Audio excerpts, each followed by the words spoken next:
I'm new to all this, so be easy on me.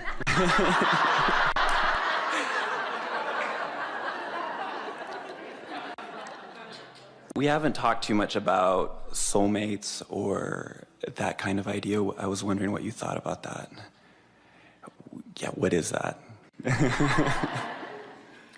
Well, very often you'll meet someone and you'll feel an extra resonance with them. And we've noticed, and this surprises people when they hear it from us for the first time, that it is as likely for your soulmate to be someone who just gives you that warm, fuzzy feeling that you've come home, as it is for you to find the soulmate who just makes you feel livid and angry.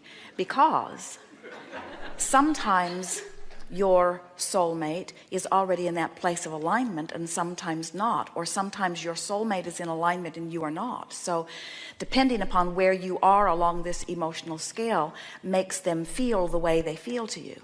And the reason we want you to hear that is that when you really want something, when you're not a vibrational match to it, it feels worse. In other words, a car that's going 100 miles an hour and hits a tree is a bigger problem than a car that goes 5 miles an hour and hits a tree.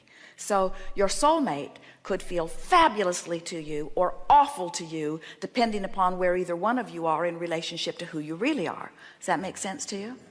Now, it's interesting that you're new, because we're not going to give you the answer that we might have given you if you were here last year or the year before or the year before. We're going to give you the answer that is appropriate given this leading edge discussion that we're having here in relationship to this stream. So you're really going to like this. So you come forth as source energy and you bang around in this body and you have experiences which cause you to put things in your vibrational escrow. So without even knowing it, when you are very young, even the first day of your experience, you begin having interpersonal relationships and throwing your preferences over there into vibrational escrow.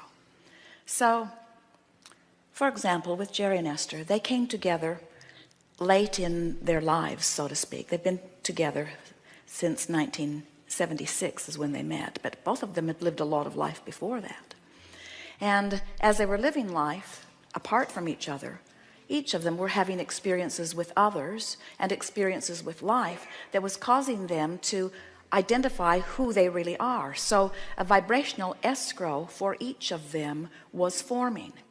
And unbeknownst to either one of them, life was causing Esther to create a vibrational escrow that was the identical or nearly so vibration of the vibrational escrow that Jerry was in the process of creating.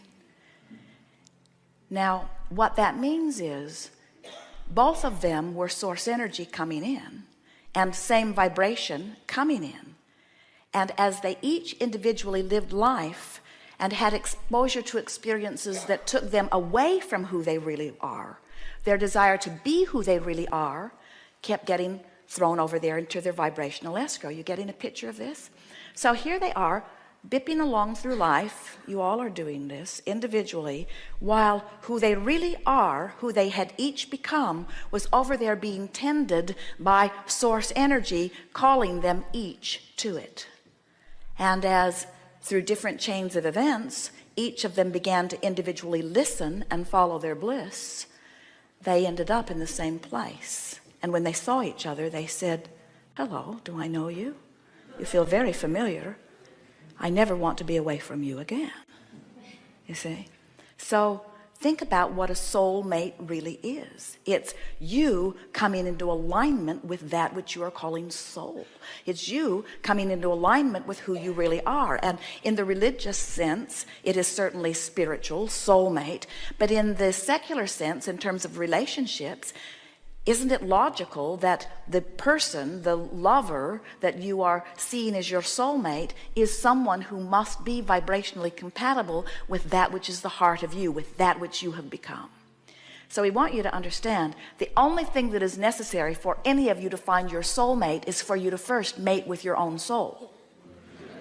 In other words, you've got to close that gap.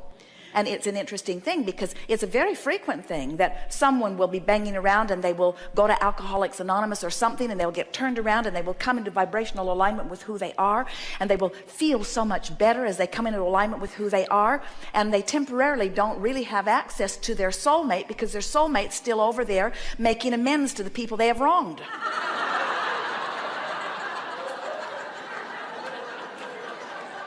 In other words, you can't come into vibrational alignment with someone who's on a different vibrational frequency. And that's why we say sometimes your soulmates feel like the best thing that's ever happened to you, and sometimes they feel like the worst thing that's ever happened to you, depending upon where either one of you are in relationship to who you really are. For a new person, you really ask a leading edge question. Thank you.